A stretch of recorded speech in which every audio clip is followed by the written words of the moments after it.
Grand Risings, today is Friday, April 15th, and this is your Shekinah Wisdom Podcast. Today, my lovelies, I want to talk to you about confrontation. Confrontation has a negative connotation, but it's not negative. Being able to confront your issues head on is essential in life, right? When you show up every day, you should simply do that. Show up, right? And when you show up, you aren't being held back by the constraints of, whatever that was holding you back. Whenever I have an issue, right, and it becomes an issue, I handle it head on. Right? And not everybody is comfortable with handling situations head on. And if you're not, you have to ask yourself why. Why are you the type of person, if you fit in this paradigm, that when things are presented, that instead of handling the situation, you decide to brush it off to the side or not deal with it? Whenever you do that in life, guess what? That problem is always going to exist, right? And you're going to feel uncomfortable until that situation is rectified. Especially when you are in the leadership position.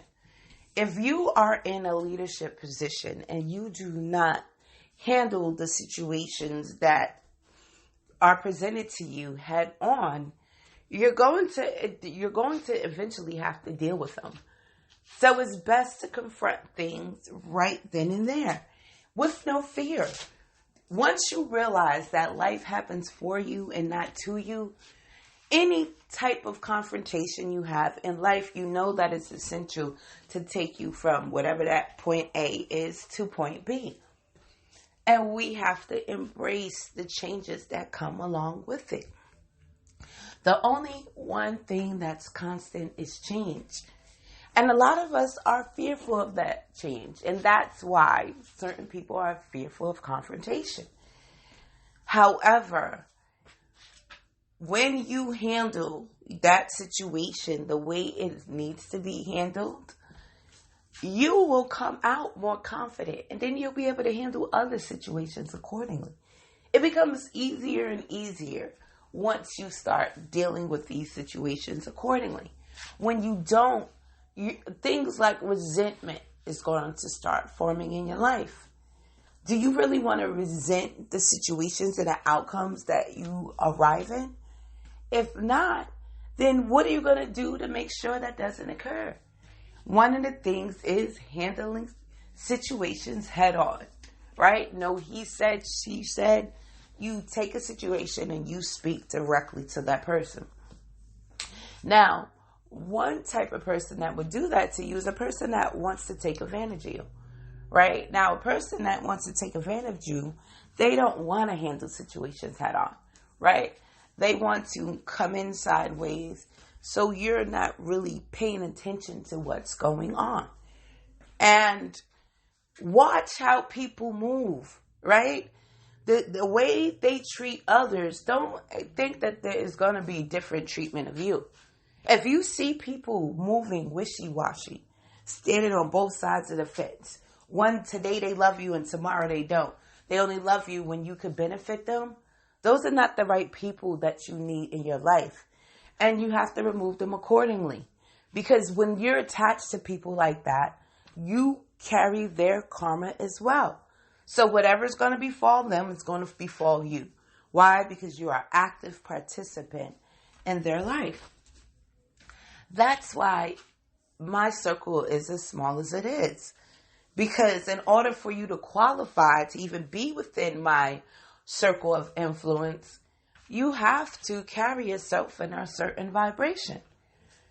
And just because you're not on that vibration today doesn't mean that I don't hold space for people's higher vibration, but I refuse to have to engage with somebody that's on a lower frequency than I am. I don't have to.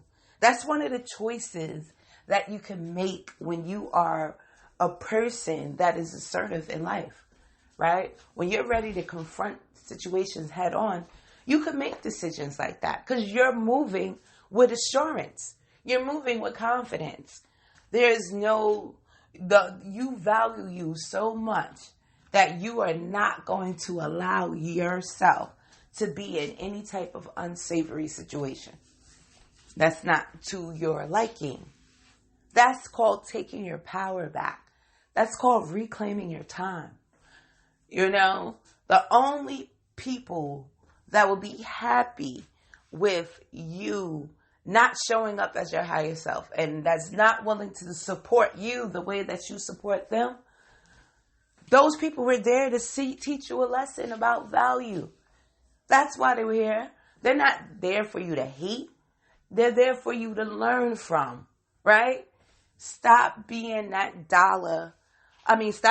Louis Vuitton bag in a Dollar Tree store. When you are a Louis Vuitton bag in a Dollar Tree store, they're going to pay only $1 for you. Why? Because of your environment. Adjust your price tag accordingly and place yourself around people that see your value. When you do that, you can succeed in whatever it is that you want to undertake. It's that much easier when you do that. Self-worth and value are two lessons that I truly had to learn at the same time that I was learning humility.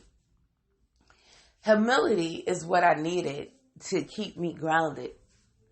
And the self-value is what kept me humble.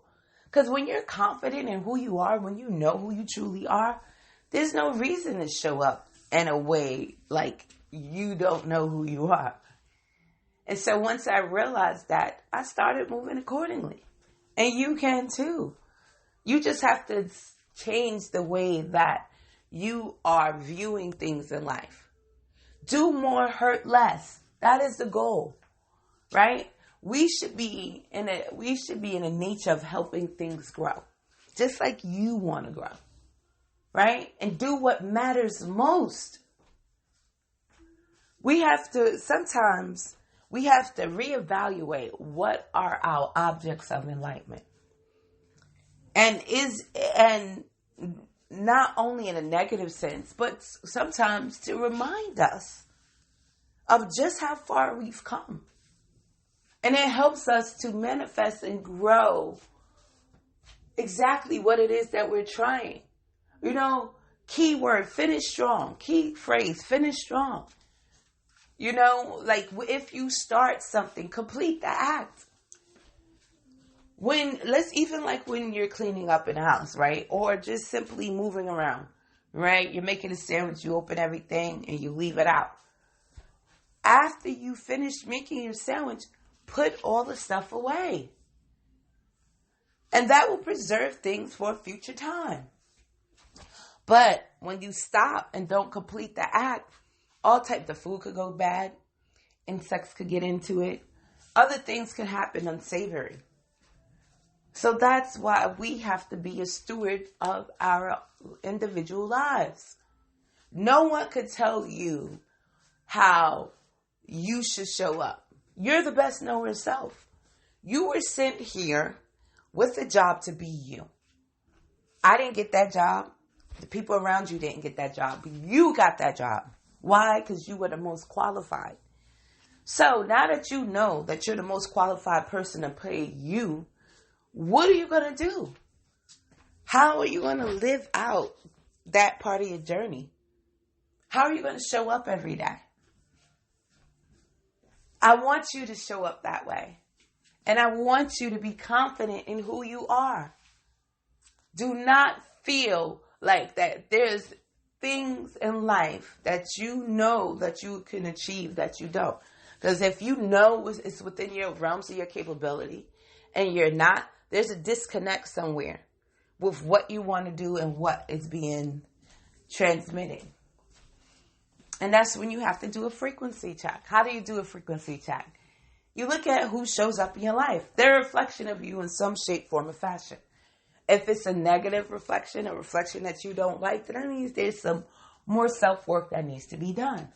We can't change people. We can only make changes within ourselves. So when you come across someone that you consider unsavory, ask yourself, what am I learning from this experience? Because that's what they're there for, to teach you. So you can learn from the experience. My lovelies, I want you to stay motivated in everything that you do. I want you to understand and embrace the person within and realize that that person is worthy. You're worthy. You're a great person, right? You are royalty. So treat yourself accordingly. Love your body. Love where you live. If you don't love where you are right now, you're never going to be satisfied and love where you're going. A lot of times we think this far off goal is going to bring us the happiness that we truly desire. And we don't realize that all of that we see within the future, that sense of fulfillment can be found right here, right now, today. That's why I have you guys write the gratitude and achievement journals. Those two journals help you navigate through these rough, choppy seas. And it helps you maintain your confidence through it. It reminds you of your value and your worth. If you need further support on your healing journey, head over to shekinahwisdom.com where you can book an appointment. If you want art therapy, head over to iamucollection.com. And if you simply want to support the work we do here, you can Cashapp Unearthing of Truth. All right, my lovelies, you have a wonderful, fabulous Friday.